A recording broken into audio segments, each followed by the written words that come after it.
हूँ कि राष्ट्रवाद का प्रारंभ सर्वप्रथम किस देश से हुआ। जो राष्ट्रवाद का प्रारंभ जो हुआ था वो किस देश से सबसे पहले हुआ था। Option A Germany, option B Italy, option C France, option D England. बताओ इन चारों ऑप्शन में से राइट आंसर क्या होगा। क्वेश्चन नंबर पहले का राष्ट्रवाद का प्रारंभ सर्वप्रथम किस देश से हुआ था, तो मेरे प्यारे बच्चों ऑप्शन सी फ्रांस से। तो जितने बच्चों ने सी दिया है तो उनका आंसर बिल्कुल सही है। काउंट करते रहना ईमानदारी से, ठीक है, बिल्कुल ईमानदारी से काउंट करते रहना।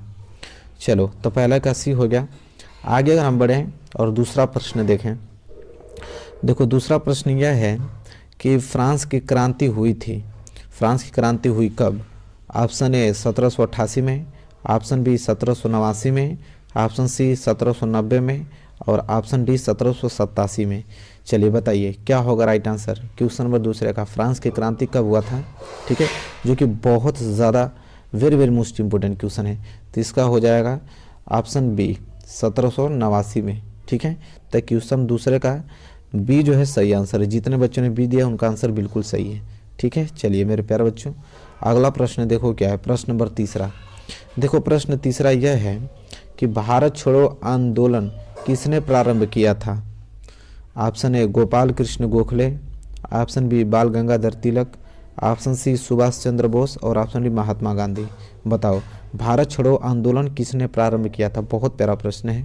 तो मेरे प्यारे विद्यार्थियों इसका जो राइट आंसर होगा वो होगा option number D Mahatma Gandhi, ठीक है। तो जितने बच्चों ने डी दिया है उनका आंसर बिल्कुल सही है, ठीक है। काउंट करते रहिएगा मेरे प्यारे बच्चों, बहुत अच्छे से तैयारी कीजिए, अच्छा मार्क्स लेके आइए इस बार। चलिए अगला प्रश्न देखिए। प्रश्न नंबर 4 क्या है। चौरी, यहाँ चौरी चौरा होगा, सॉरी यहाँ चौरी है, यहाँ चौरी चौरा कांड किस वर्ष घटित हुआ। ये आपका चौरी है, ठीक है। चौरी चौरा कांड किस वर्ष घटित हुआ। Option 1920, option A 19, option B 1921, option C 1922, option D 1925। बताओ चौरी चौरा कांड जो हुआ था किस वर्ष घटित हुआ था। तो मेरे प्यारे विद्यार्थियों ऑप्शन नंबर सी 1922 में, ठीक है। 1922 में ये आपका चौरी है, याद रखिएगा ना, चौरी चौरा होता है, चौरी चौरा 1922 में घटित हुआ था ये घटना। तो जितने बच्चों ने सी दिया है बिल्कुल उनका आंसर सही है 100%, ठीक है। चलिए आगे बढ़ेंगे और अगला प्रश्न मैं दिखाता हूँ आपको। देखो आंसर दीजिए क्या है, बहुत इंपॉर्टेंट प्रश्न है। देखो अगला प्रश्न यह है कि सविनय अवज्ञा आंदोलन की शुरुआत किस महत्वपूर्ण घटना के साथ की गई। सविनय अवज्ञा आंदोलन की जो शुरुआत हुई थी वो किस महत्वपूर्ण घटना के साथ की गई।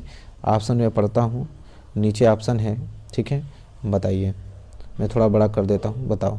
ऑप्शन ए रॉलेट एक्ट की घोषणा, ऑप्शन बी नमक कानून तोड़कर, ऑप्शन सी साइमन कमीशन के आगमन और ऑप्शन डी जलियांवाला बाग हत्याकांड। बताइए क्वेश्चन नंबर 5 का राइट आंसर क्या होगा। तो मेरे प्यारे बच्चों ऑप्शन नंबर बी होगा, ठीक है, नमक कानून तोड़कर। तो जितने बच्चों ने बी दिया है उनका आंसर बिल्कुल सही है। चलिए साथ ही साथ आगे अगर हम बढ़ें और अगला प्रश्न देखिए क्या है। अगला प्रश्न यह है कि महात्मा गांधी दक्षिण अफ्रीका से वापस कब लौटे। महात्मा गांधी जो थे दक्षिण अफ्रीका से वापस कब आए थे। ऑप्शन है 1914 में, ऑप्शन बी 1915 और ऑप्शन सी की अगर हम बात करें तो 1918 और ऑप्शन डी 1919। बताओ क्वेश्चन नंबर 6 का राइट आंसर क्या होगा कि महात्मा गांधी दक्षिण अफ्रीका से वापस कब लौटे। तो इसका हो जाएगा ऑप्शन बी 1915 में। तो जितने बच्चों ने बी दिया है उनका आंसर बिल्कुल क्या है, सही है, ठीक है। चलिए आगे बढ़ते हैं और अगला प्रश्न देखते हैं। अगला प्रश्न देखो क्या है। अगला प्रश्न सातवां आपकी स्क्रीन पे आ गया है, सोच समझ के बताइएगा कि संयुक्त राष्ट्र संघ का मुख्यालय कहाँ पर स्थित है। संयुक्त राष्ट्र संघ का मुख्यालय कहाँ पर स्थित है। ऑप्शन ए वाशिंगटन में, ऑप्शन बी जिनेवा में और ऑप्शन सी की अगर हम बात करें न्यूयॉर्क में और ऑप्शन डी की बात करें ऑस्ट्रिया में। बताओ क्वेश्चन नंबर 7 का राइट आंसर क्या होगा। संयुक्त राष्ट्र संघ का मुख्यालय कहाँ पर स्थित है। मेरे प्यारे बच्चों न्यूयॉर्क में। जितने बच्चों ने सी दिया है उनका आंसर बिल्कुल क्या है, सही है। चलिए प्रश्न 7वां भी हो गया। प्रश्न 8वां बढ़ते हैं। प्रश्न 8वां देखो। प्रश्न 8वां यह है कि संयुक्त राष्ट्र संघ की स्थापना कब हुई। संयुक्त राष्ट्र संघ की स्थापना कब हुई। ऑप्शन 1945 में, ऑप्शन बी 1920 में और ऑप्शन सी 1942 में और ऑप्शन डी की अगर हम बात करें तो 1947 में। बताओ संयुक्त राष्ट्र संघ की स्थापना कब हुई। बहुत प्यारा प्रश्न है, प्रश्न नंबर 8वां। तो मेरे प्यारे बच्चों 1947 में बताओ संयुक्त राष्ट्र संघ की स्थापना कब हुई। बहुत प्यारा प्रश्न है, प्रश्न नंबर 8वां। तो मेरे प्यारे बच्चों सन 1945 में, ठीक है। तो जितने बच्चों ने ए दिया है उनका आंसर बिल्कुल क्या है, सही है। चलिए आगे अगर हम बढ़ें और अगला प्रश्न देखें तो प्रश्न नंबर 9 क्या है कि आर्थिक महामंदी का प्रारंभ कब से हुआ।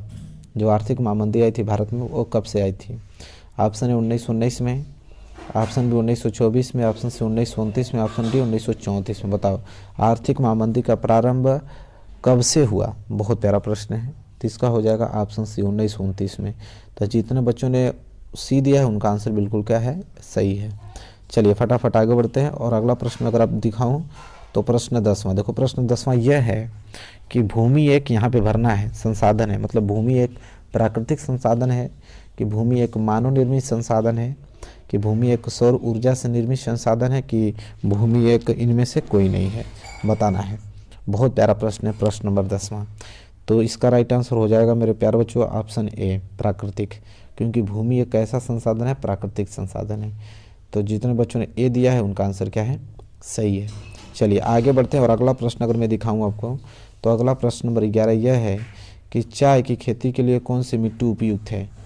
चाय की खेती के लिए कौन सी मिट्टी उपयुक्त मानी जाती है। ऑप्शन ए लाल मिट्टी, ऑप्शन बी जलोढ़ मिट्टी और ऑप्शन सी पर्वतीय मिट्टी और ऑप्शन डी जो है लेटराइट मिट्टी। बताओ इन चारों ऑप्शनों में से राइट आंसर क्या होगा कि चाय की खेती के लिए कौन सी मिट्टी उपयुक्त मानी जाती है। तो मेरे प्यारे बच्चों ऑप्शन नंबर डी लेटराइट मिट्टी सबसे अच्छी मानी जाती है चाय की खेती के लिए। तो जितने बच्चों ने डी दिया होगा उनका आंसर क्या है, सही है। चलिए आगे बढ़ते हैं। अगला प्रश्न देखो, अगला प्रश्न नंबर 12 क्या है। प्रश्न नंबर 12 यह है कि निम्न में से कौन सा संसाधन पुनः चक्रीय है। देखिए पुनः लिखा होगा यहाँ पे, आप लोग सही कर लीजिएगा, पुनः है। निम्न में से कौन सा संसाधन जो है पुनः चक्रीय है। ऑप्शन ए लोहा, ऑप्शन बी पवन ऊर्जा, ऑप्शन सी ज्वारीय ऊर्जा, ऑप्शन डी पशुधन। बताओ क्वेश्चन नंबर 12 का राइट आंसर क्या होगा। बहुत प्यारा प्रश्न है कि निम्न में से कौन सा संसाधन पुनः चक्रीय है। मेरे प्यारे बच्चों ऑप्शन नंबर ए लोहा। लोहा जो है पुनः चक्रीय है, ठीक है। यह पुनः है, टाइपिंग में मिस्टेक है थोड़ा, पुनः चक्रीय है। चलो तो जितने बच्चों ने ए दिया उनका आंसर बिल्कुल सही है। आगे बढ़ें और अगला प्रश्न अगर मैं आपको दिखाऊं तो अगला प्रश्न यह है कि पंजाब में भूमि निम्नीकरण का मुख्य कारण क्या है। पंजाब में भूमि निम्नीकरण का मुख्य कारण ऑप्शन ए गहन खेती, ऑप्शन बी वनोन्मूलन, ऑप्शन सी अधिक सिंचाई और ऑप्शन डी अति पशुचारण। बताओ क्वेश्चन नंबर 13 का राइट आंसर क्या होगा। अच्छा प्रश्न है, ठीक है, कि पंजाब में भूमि निम्नीकरण का मुख्य कारण क्या है। तो मेरे प्यारे बच्चों अधिक सिंचाई, ठीक है। जितने बच्चों ने सी दिया है उनका आंसर क्या है, बिल्कुल सही है।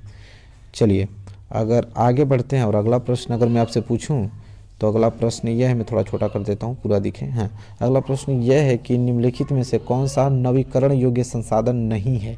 मतलब चार ऑप्शन में से बताना है कि नवीकरण योग्य संसाधन कौन नहीं है। ऑप्शन ए पवन ऊर्जा, ऑप्शन बी जल और ऑप्शन सी जो है यहाँ पे वह है जीवाश्म ईंधन और ऑप्शन डी जो है वो आपका वन, ठीक है। बताओ क्या है। बहुत प्यारा प्रश्न है। प्रश्न ये था कि कौन सा नवीकरण योग्य संसाधन नहीं है। तो देखो नवीकरण योग्य संसाधन आपका ये जो जीवाश्म है ईंधन ये नहीं है, मतलब ऑप्शन सी जो है इस प्रश्न का राइट आंसर हो जाएगा, ठीक है। तो जितने बच्चों ने सी दिया है आंसर बिल्कुल उनका सही है। आगे बढ़ते हैं। अगला प्रश्न देखो, अगला प्रश्न यह है कि सलाल बांध किस नदी पर बना है। सलाल बांध जो है किस नदी पर बना है। Option A Mahanadi, option B Chenab, option C Sutlej, option D Krishna. बताओ चार ऑप्शन में से राइट आंसर क्या होगा। क्वेश्चन नंबर 15 बहुत प्यारा प्रश्न है, ठीक है, कि सलाल बांध किस नदी पर बना है। तो मेरे प्यारे बच्चों ऑप्शन बी चिनाब नदी पे।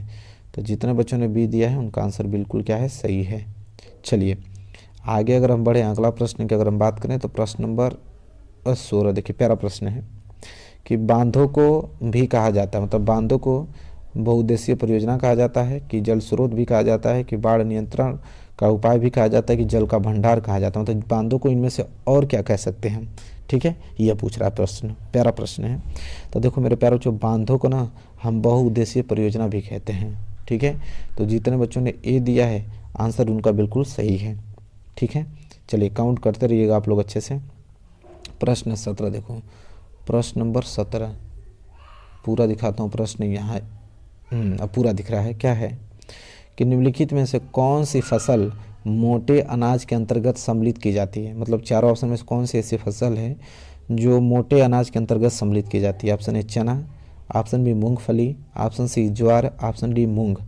बताओ इन चारों ऑप्शन में से कौन सा ऐसा फसल है जो मोटे अनाज के अंतर्गत सम्मिलित की जाती है। तो मेरे प्यारे बच्चों ज्वार, ऑप्शन सी ज्वार। ठीक है, तो जितने बच्चों ने सी दिया है ज्वार, उनका आंसर बिल्कुल सही है। चलिए आगे बढ़ते हैं, अगला प्रश्न देखते हैं। देखो अगला प्रश्न यह है, यहाँ पे प्रश्न नंबर 18 कि निम्न में से कौन सी रोपड़ फसल है। मतलब बताना है चार ऑप्शन में से रोपड़ फसल कौन है। ऑप्शन ए गेहूँ, ऑप्शन बी चना, ऑप्शन सी गन्ना, ऑप्शन डी मूंगफली।